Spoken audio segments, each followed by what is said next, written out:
আমি সুমন হালদার কালীগঞ্জ বিধানসভা উপনির্বাচনে প্রিজাইডিং হিসাবে দায়িত্ব পেয়েছি। আমি এইখানে ডনবক্সি স্কুলে আমি ট্রেনিং এর জন্য এসেছিলাম। এখানে ট্রেনিং ব্যবস্থাপনা খুবই ভালো। এখানে আমরা ইভিএম, ভিভিপ্যাট সমস্ত কিছু আমরা দেখলাম, ভালোভাবে আমরা শিখেছি। এখানে অন্য কোনো মারফত ইভিএম, ভিভিপ্যাটকে নিয়ন্ত্রণ করা যায় না।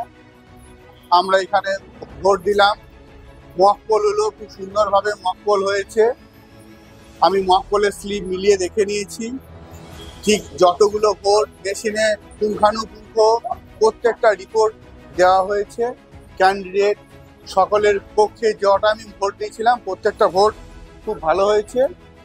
এই যে পদ্ধতি, এই পদ্ধতিটা ভীষণ নূতন এবং খুব ভালো লাগলো। এই পদ্ধতিটা যে সকল প্রিজাইডিং অফিসাররা নিচ্ছেন তারা এই পদ্ধতিতে খুব সাহায্য হবে।